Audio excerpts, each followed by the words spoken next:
సంచలనం సృష్టించిన చౌడేశ్వరి పరువు హత్య కేసులో మాచర్ల సీఐ వెంకటరమణపై సస్పెన్షన్ వేటు పడింది. చౌడేశ్వరి తల్లిదండ్రుల వద్ద డబ్బులు తీసుకుని ఆమెను అప్పగించి పరువు హత్యకు కారణమయ్యాడు అంటూ వెంకటరమణపై ఆరోపణలొచ్చాయి. ఈ కేసులో వెంకటరమణ పాత్ర బయటపడడంతో ఆయనను సస్పెండ్ చేస్తూ జిల్లా ఎస్పీ కృష్ణారావు ఉత్తర్వులు జారీ చేశారు. సీఐతో పాటు హెడ్ కానిస్టేబుల్ శ్రీనివాస్, హోంగార్డ్ రఫీపై కూడా వేటు పడింది. కీలకమైన కేసులు, పోలీసుల వ్యవహార శైలిపై స్థానికులందరూ కూడా తీవ్రంగా ఆగ్రహం వ్యక్తం చేస్తున్నారు.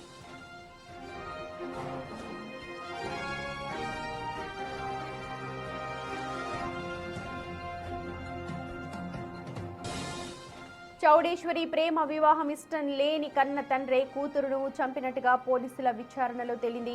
ప్రేమించిన వ్యక్తిని పెళ్లి చేసుకున్నానని, అతనితోనే ఉంటాను అనంటూ కుమార్తె చెప్పడాన్ని తండ్రి అసలు జీర్ణించుకోలేకపోయాడు. ఒక్కసారిగా కోపంతో రగిలిపోయాడు.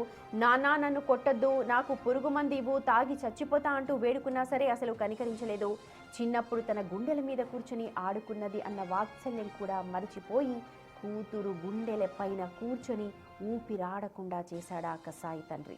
తన మేనల్లుడు ఆమె కాళ్ళు పట్టుకోగా ఆమె ఉదరంపై కూర్చున్నాడు. 10 అడుగుల ఎత్తులో ఉన్న ఫ్యాన్కు కొత్త చీరతో ముడివేసి కొన ఊపిరితో ఉన్న కుమార్తెను వేలాడదీశాడు.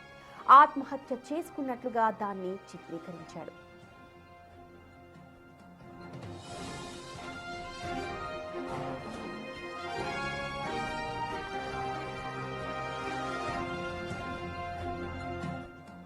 చౌడేశ్వరి పోస్ట్మార్టం రిపోర్ట్లో అది ఆత్మహత్య కాదు అని తేలడంతో పోలీసులు ఆమె తండ్రి చంద్రసీనుతో పాటు ఇతర కుటుంబ సభ్యుల్ని కూడా అదుపులోకి తీసుకున్నారు. సీను కుమార్తె 22 ఏళ్ల చౌడేశ్వరి మాచర్ల మండలం జమ్మల మడక గ్రామానికి చెందిన గంగబోయిన నాగరాజు ఏడాది కాలంగా ప్రేమించుకుంటున్నారు. ఇరువురిది కూడా ఒకే సామాజిక వర్గం అయినా సరే చంద్రసీనుకు వారిద్దరు పెళ్లి చేసుకోవడం ఇష్టం లేదు. దీంతో ఈ నెల 4వ తేదీన ప్రేమికులిద్దరూ ఇల్లు విడిచి పారిపోయారు. విజయవాడలో ఓ దేవాలయంలో పెళ్లి చేసుకుని అక్కడి నుంచి చెన్నై వెళ్లి వారం రోజులు గడిపారు. ఆ తర్వాత నర్సరావుపేటలో నాగరాజు అనే స్నేహితుడి ఇంటికి వాళ్ళు చేరుకున్నారు. ఈలోగా తన కూతురు కనిపించడం లేదు అనంటూ చంద్రసీను పోలీస్ స్టేషన్లో ఫిర్యాదు చేశాడు.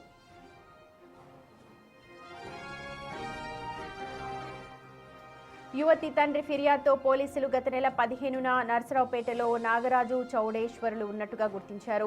వారిని మాచర్లకు తీసుకొచ్చారు. ఇరువురు మేజర్లు కావడంతో వారితో మాట్లాడే అవకాశాన్ని అయితే కల్పించారు. ఈ సందర్భంగా యువతి తాను నాగరాజుని పెళ్లి చేసుకున్నానని, అతనితోనే వెళ్తాను అని చెప్పి తేల్చెప్పింది. దీంతో ఇరు వర్గాల పెద్దలు 5 రోజుల సమయం పెట్టుకుని ఇటు అమ్మాయిని తండ్రి చంద్రసీనుతో ఇంటికి పంపించేశారు.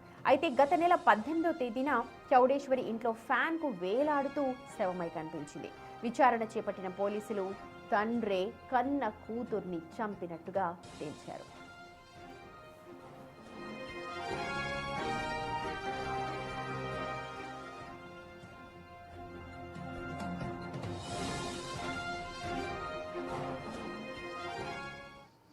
మా ప్రతినిధి మణికుమార్ ఉన్నారు అప్డేట్స్ మనకు అందించడానికి. మణికుమార్, ఏ కాలంలో బతుకుతున్నాం? ఇంకా ఈ పరువు హత్యలు ప్రస్తుతం చూస్తూ ఉంటే నిజంగా ఎవరు మారాలి అనే దానిపైన పెద్ద క్వశ్చన్ మార్క్ వస్తోంది. స్థానికంగా ఎలాంటి మాటలు వినిపిస్తూ ఉన్నాయి? అలాగే పోలీసులను కూడా సస్పెండ్ చేశారు. ఇలాంటి వ్యవహారాల పోలీసుల పాత్ర చాలా కీలకంగా కనిపిస్తోంది. సుమతి, మాచర్ల పట్టణంలో జరిగినటువంటి పరువు హత్య రోజుకొక సంచలన విషయంలో వెలుగుతూ ఉంది. ప్రస్తుతం ఏదైతే చౌడేశ్వరి హత్యకు సంబంధించి గత నెల 18వ తేదీన చౌడేశ్వరి ఆత్మహత్య చేసుకుని చనిపోయిందని తల్లిదండ్రులు చెప్పారు. తర్వాత పోలీసులకు అనుమానం రావచ్చు, పోస్ట్ మార్టం చేశారు. పోస్ట్ మార్టంలో ఆత్మహత్య కాదు, ఆత్మహత్య ఆనవాళ్ళు ఏమీ లేవని చెప్పడంతో తల్లిదండ్రులు ఇద్దరిని కూడా అదుపులోకి తీసుకుని విచారించగా సంచలన విషయాలు వెలుగులోకి వచ్చాయి. చౌడేశ్వరి కనిపించట్లేదు అంటూ కూడా గత నెల 12వ తేదీన మాచర్ల పట్టణ పోలీస్ స్టేషన్కి వెళ్లి చౌడేశ్వరి తల్లిదండ్రులు ఇద్దరు కూడా ఆత్మహత్య చేశారు. పోలీసులు స్పందించట్లేదంటూ కూడా పెద్ద ఎత్తున అక్కడ ఆందోళన చేశారు. అయితే ఎవరైతే బేరం కుదుర్చుకున్నారో చౌడేశ్వరిని తమకు అప్పగించాలంటూ కూడా బేరం కుదుర్చుకొని పెద్ద మొత్తంలో లంచం ఇచ్చినట్టు కూడా తెలుస్తుంది. ఈ నేపథ్యంలోనే గత నెల 15వ తేదీన చౌడేశ్వరిని తల్లిదండ్రులకు అప్పగించారు పోలీసులు. సీఏ వెంకటరమణ స్వయంగా వెళ్లి వాళ్ళిద్దరి దగ్గరికి వెళ్లి అక్కడ వాళ్ళతో మాట్లాడే ప్రయత్నం చేశారు.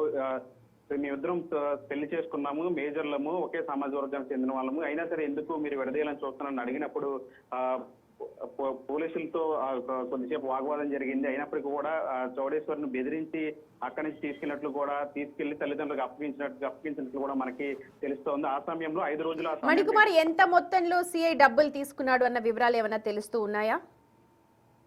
వాస్తవానికి ఈ కేసుకు సంబంధించి దాదాపు 10 లక్షల వరకు కూడా సిఐ తల్లిదండ్రుల వద్ద నుంచి వసూలు చేసినట్టు తెలుస్తుంది. ఎప్పుడైతే యువతిని చౌడేశ్వరిని తల్లిదండ్రులకు అప్పగించడానికి ఒకసారి ఒక దఫాలో డబ్బు తీసుకున్నాడు. తర్వాత పోస్ట్ మార్టం రిపోర్ట్లు ఇది ఆత్మహత్య కాదని తేలటంతో పోస్ట్ మార్టం రిపోర్ట్ తారుమారు చేస్తున్నట్టు కూడా మరోసారి తల్లిదండ్రులతో మాట్లాడి అప్పుడు కూడా డబ్బులు తీసుకుంటూ తెలుస్తుంది. ఈ డబ్బులన్నీ కూడా తరలించడానికి అటు ఇద్దరు కానిస్టేబుల్ వాడుకున్నట్టు కూడా తెలుస్తుంది. ఇప్పుడు ఆ విషయం అంతా కూడా ఆ వ్యవహారం అంతా కూడా ఇప్పుడు పోలీసుల విచారణలో బయటపడటంతో అటు సిఐ వెంకటరామతో పాటు ఇక్కడ ఏదైతే మధ్యవర్తిగా చేసినటువంటి ఎవరు కానిస్టేబుల్ ఉన్నారో ఆ కానిస్టేబుల్ కూడా సస్పెండ్ చేసిన పరిస్థితి. మొత్తంగా దాదాపు ఒక 10 లక్షల వరకు కూడా ఈ చేతులు మారినట్టు కూడా తెలుస్తోంది.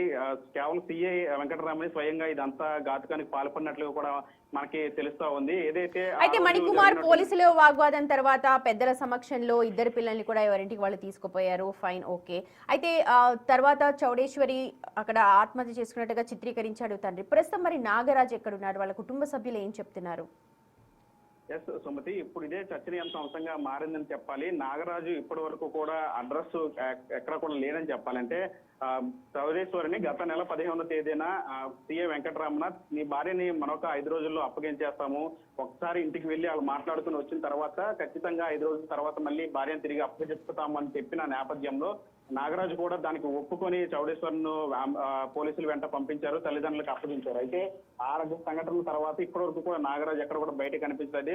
బయట జరుగుతున్న ప్రచారం అయితే నాగరాజును అతని తల్లిదండ్రులను పోలీసులు పిలిపించి విచారణ చేసి వాళ్ళను కూడా అటు వాళ్ళ పెద్దలతో పాటు ఇటు చౌడేశ్వరికి సంబంధించి తల్లిదండ్రులు కూడా బెదిరించినట్లు కూడా ఒక ప్రచారం జరుగుతూ ఉంది. వాళ్ళని ప్రస్తుతం నాగరాజుని హైదరాబాద్ పంపించేసినట్టు కూడా ఒక ప్రచారం జరుగుతుంది. అయితే కుటుంబ సభ్యులు మాత్రం స్పందించడం అయితే నాగరాజును ఆ రోజు బెదిరించారు, మమ్మల్ని కూడా సిఐ వెంకటరమణ బెదిరించారు, అందుకనే మేము ఆమెను వెంట పంపించాల్సి వచ్చింది, పోలీసులు వెంట పంపించాల్సి వచ్చిందంటూ కూడా ఒక రకమైనటువంటి ప్రచారం కూడా జరుగుతుంది. అంటే కేవలం సిఐ మొత్తం ఇదంత వ్యవహారం అంతా కూడా చేసినట్లు కూడా మనకి తెలుస్తోంది క్లియర్ కట్ గా.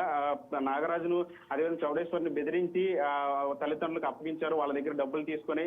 తర్వాత ఇప్పటి వరకు కూడా నాగరాజు అసలు బయటకు రాలేదు. ఒకసారి కనుక నాగరాజు బయటకు వచ్చి అసలు ఏం జరిగింది, సిఐ వెంకటరమణ ఆ రోజు 15వ తేదీన వచ్చి ఏం మాట్లాడారు, ఏమైనా బెదిరించారా లేకపోతే చంపేస్తాం ఏమైనా బెదిరింపులకు పాల్పడ్డారా, ఎందుకని నాగరాజు ఇప్పటి వరకు బయటకు రావట్లేదు, కేవలం పోలీసుల ఒత్తిడి వల్లే బయటకు రావట్లేదు, లేదా భయపడి వాళ్ళ కుటుంబ సభ్యులు నాగరాజు రహస్యంగా ఉంచారనేది ఒక చర్చ జరుగుతుంది. మరోవైపు చౌడేశ్వరి తల్లిదండ్రులు కూడా పోలీసుల అదుపులో ఉన్నారు. దాదాపు 2 వారాలు గడుస్తుంది.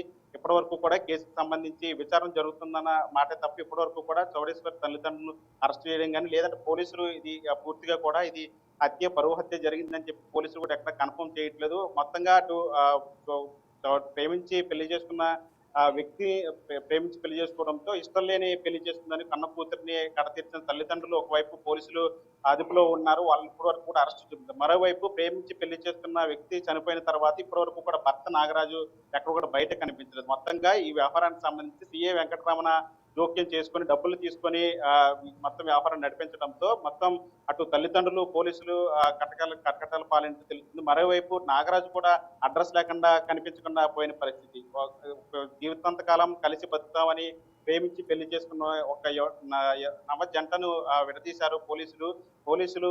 వాస్తవంగా ఇట్లాంటి కేసుల్లో ఎక్కడ కూడా మనం చూస్తున్నాము, పోలీసులు రక్షణ కల్పించాల్సి ఉంటుంది. నిజంగా ప్రేమించుకుని ఎవరైనా పోలీస్ స్టేషన్కి వెళ్తే వాళ్ళకి రక్షణ కల్పిస్తారు, వాళ్ళే పెళ్లి చేసి వాళ్ళకి రక్షణగా ఉండి వాళ్ళని కలుపుతున్న ఘటనలు చాలా చూసాం. కానీ ఇక్కడ మాచర్లపట్నానికి సంబంధించి చౌడేశ్వరికి సంబంధించినటువంటి వ్యవహారంలో పోలీసులే విలన్లుగా మారారు. వాళ్ళ దగ్గర నుంచి డబ్బులు వసూలు చేసి వాళ్ళ కొత్త జంటను విడదీసి ఆమె చావుకు కారణమయ్యారు. మరోవైపు తల్లిదండ్రులు కూడా ఇప్పుడు ఇష్టం లేని పెళ్లి చేస్తున్న కన్న కూతురు కడతెత్తిన తల్లిదండ్రులు కూడా ఇప్పుడు పోలీసులు అదుపులో ఉన్నారు. మొత్తానికి ఈ వ్యవహారానికి సంబంధించి పోలీసులు ఎప్పుడు మొత్తం ఎపిసోడ్ అంతా కూడా బయట పెడతారు, అంటే ఏం జరిగింది, మొదటి నుంచి ఏం జరిగింది, సిఐ పాత్ర ఎంతవరకు ఉంది, ఇంకా పోలీసులు ఎంతమంది ఉన్నారనేది మొత్తం పోలీసులు ఇంకా బయట పెట్టాల్సిన అవసరం ఉంది. ఏదేమైనప్పటికీ కూడా ప్రేమించి పెళ్లి చేసుకున్న వ్యక్తిని పెళ్లి ఇష్టం లేని తల్లిదండ్రులు కన్న కూతుర్ని పోలీసులకు డబ్బులు ఇచ్చి కడతీసిన ఘటన అయితే మొత్తం జిల్లా వ్యాప్తంగా కాదు, రాష్ట్ర వ్యాప్తంగా కూడా చర్చనీయాంశం అవుతుందని చెప్పుకోవచ్చు.